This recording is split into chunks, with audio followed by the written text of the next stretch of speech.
This is what the biggest esports event of all time looks like. The best teams from around the world, competing in 25 of the most popular games, all for a shot at a $70 million prize pool. There's just one problem. The whole event was specifically designed for only one team to be able to win.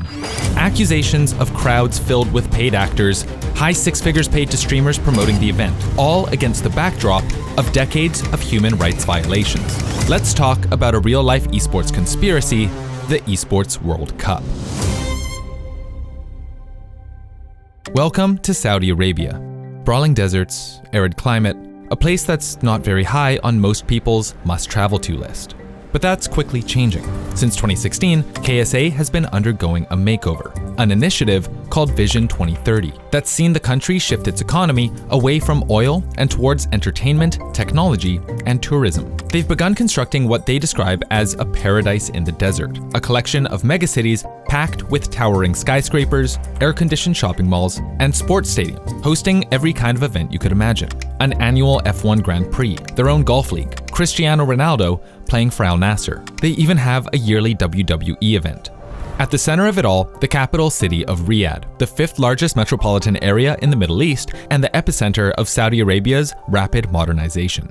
Enter Saudi Crown Prince Mohammed bin Salman, or MBS for short. He's KSA's head of state and basically has absolute power in the country. On top of running one of the most rapidly modernizing countries in the world, he's also a self-proclaimed gamer who loves League of Legends.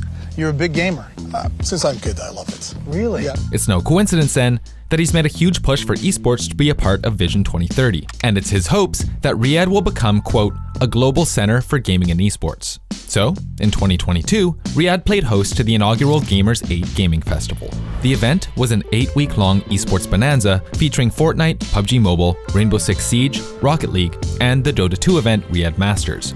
And the whole thing boasted a hefty $15 million prize pool, a sum that immediately attracted some of esports' biggest organizations. At the time, the entire esports industry was struggling, with many organizations going under altogether. For most, a multi-million-dollar tournament was like a lifeboat sailing past a deserted island. But while most jumped on board with zero hesitation, some were skeptical. After all, Saudi Arabia has a long history of some of the worst human rights violations in the entire world. You might be familiar with the torture and murder of journalist Jamal Khashoggi, a political assassination that made headlines back in 2018. You might also be aware of some other things: Saudi-led airstrikes in Yemen, the death of 21,000 slave laborers, the country's historied persecution of homosexuality, and decades of essentially zero rights for women. All of these factors, and how little was being done to address them in the current day, led to a widespread ethical dilemma. Even if you supported esports, how could you support the Saudi regime? This led to tons of posts online calling for boycotts of the event, since, as many in the West put it, Saudi money was blood money. Stemming from the firestorm, the first major organization pulled out of the event, Moist Esports, who announced that their Rocket League team would not be competing at Gamers 8 because, quote, I will not be associating with a country that does not recognize LGBTQ+ people as human beings. I think it's important to put my morals and beliefs over money. It was a bold, unequivocal statement, and it made Moist the focal point of controversy through the whole event, with one side lauding them for standing up for their beliefs, and another questioning whether by boycotting the event, Moist really had their players' best interests at heart. But while they were taking all the heat, other organizations from all over the world remained silent and flew to Saudi Arabia with their heads down. Team Liquid, G2, Luminosity, FaZe, Spacestation, Gamwon, OG, Team Secret, the list goes on and on and on, with the point being that despite calls for boycotts on social media in the West, and despite Moist sticking to their moral guns, more than 95% of orgs were willing to look past any possible ethical dilemmas and attend the event like it was just another gaming tournament. Which begs the question, wasn't this just another gaming tournament? If we're boycotting Gamers 8, why aren't there calls to boycott tournaments hosted in the United States, or Japan, or Germany? After all, every country in the world has profited from inequality in one way or another.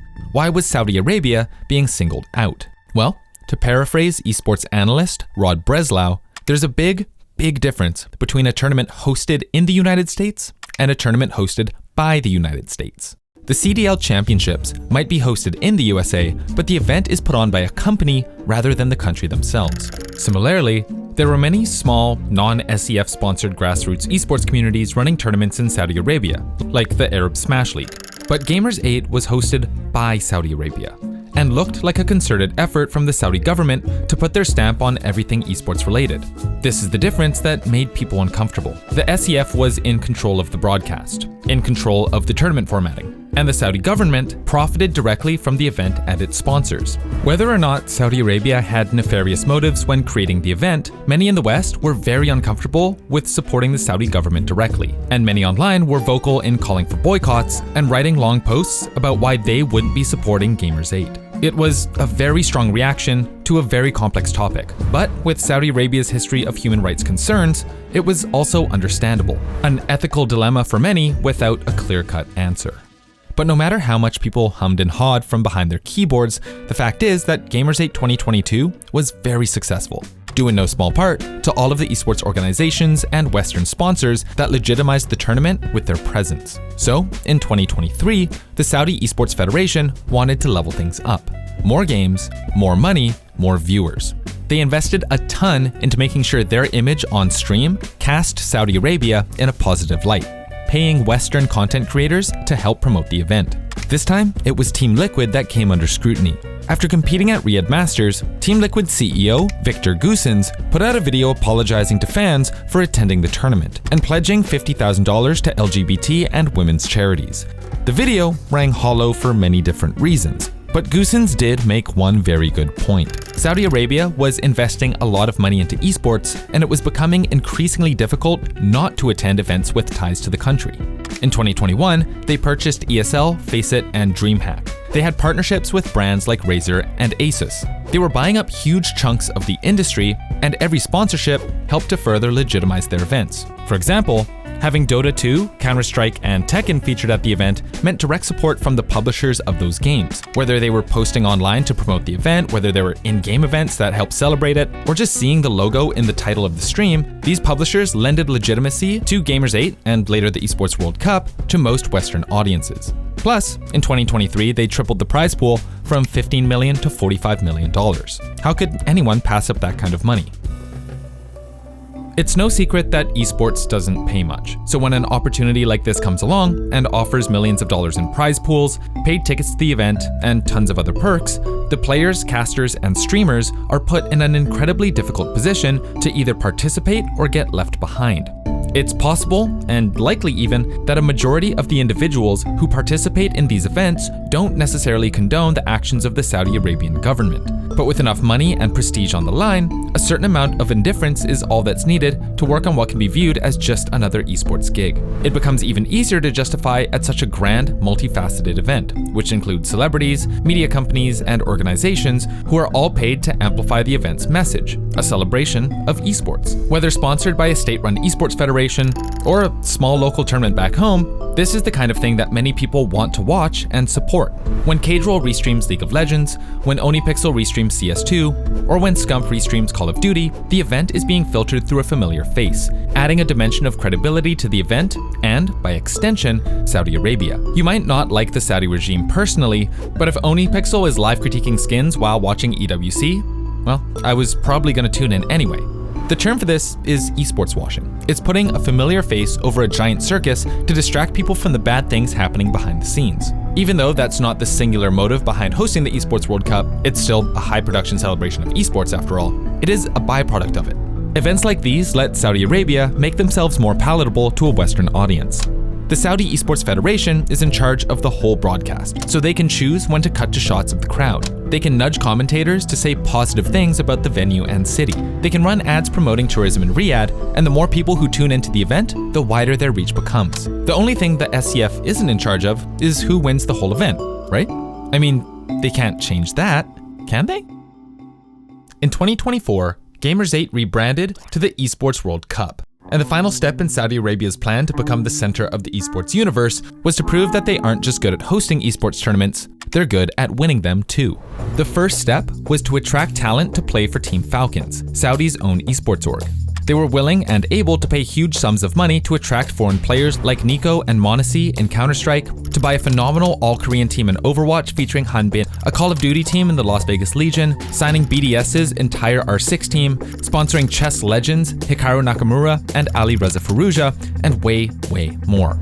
Over the course of a few short years, Team Falcons became one of the largest, most well-connected organizations in the entire world. But they weren't just buying talent. They're also very willing to support local players. Team Falcons' Rocket League team comprises legends like Rawas and Killers, some of the best Rocket League players in the world. The SEF has also taken massive strides to support grassroots esports initiatives throughout the country, partnering with universities to ensure their esports clubs get the funding they need, and starting the Prime E-League to help amateur players turn pro. With such a groundswell of support in Saudi Arabia, the hometown team had a very good shot at taking home the trophy, not just because they had several good teams, but also because the SEF was in charge of the tournament formatting, one that intentionally favored them to win.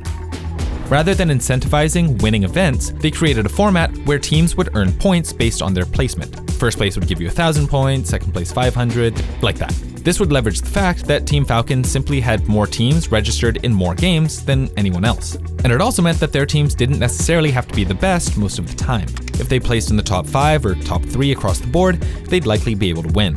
Which is, surprise surprise, exactly what happened, as the Saudi esports team won the Esports World Cup 2024 with a blowout. They didn't really have any competition, so they just cruised to the finish line and lifted the trophy. But to be fair, this didn't bother most people. A majority of esports fans are likely to care more about one or a few specific games rather than the overall winner. But the title of 2024 Esports World Cup winners does have a nice ring to it, especially to those less familiar with esports, like foreign brands that Saudi Arabia is trying to build a relationship with.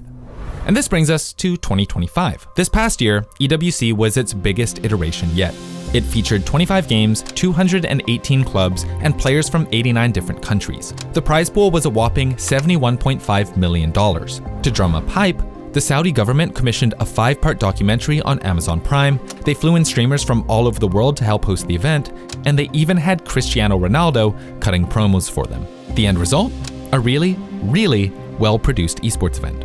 Those who watched, an estimated 750 million viewers, were treated to the highest level of esports across multiple titles. The production was phenomenal. The format for games like chess were lauded for being inventive and engaging, and the 7-week-long gaming festival went off without a hitch. High-octane competition, readily accessible streams and VODs, and once again, Team Falcons being crowned champions. Of course, knowing what we know now, the event was sure to have its fair share of detractors. Esports pundit Travis Gafford was outspoken in why he was refusing to support Saudi Arabia.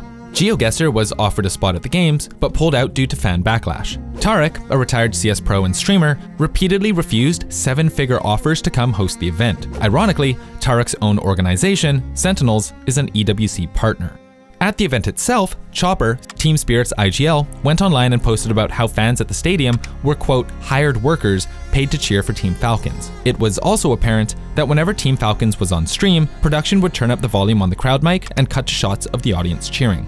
Through all of this hard work and careful control, Saudi Arabia comes out looking amazing, to spectators, to online viewers, to potential sponsors and trade partners. EWC is as much a celebration of esports as it is a part of Saudi Arabia's soft power strategy to increase their GDP. Don't believe me? Here's M0nesy vocalizing it in no uncertain terms. Well, if sport washing gonna increase my GDP by 1%, and then I will continue doing sport washing. The truth of the matter is, like anything, the Esports World Cup is complicated. Saudi Arabia wants to turn Riyadh into a paradise for esports, to turn the country from a petro-state to a tourist destination. The Esports World Cup is one piece of that puzzle. Saudi Arabia used to be closed off to the outside world. Tourist visas were only introduced in 2013.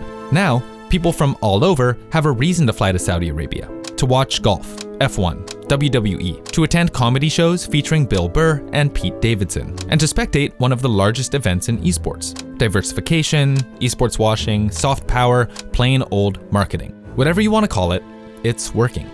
For years, Western media has perpetuated a strong anti-Saudi Arabian message, one that makes it difficult to have a nuanced conversation about the topic. But what is impossible to deny is that whether you like it or not, Saudi Arabia is putting a lot of money into esports, funding teams, paying salaries, hosting tournaments. The Esports World Cup has brought Saudi Arabia into both the esports and the general gaming fold. With their recent purchase of a majority stake in Electronic Arts, their ownership of ESL and DreamHack, their purchase of a controlling stake in the Evolution Fighting series, and countless sponsorship deals with Western brands, Saudi Arabia is quickly becoming one of the most important figures in global esports, a fact that doesn't sit well with some, but also doesn't look to be changing anytime soon.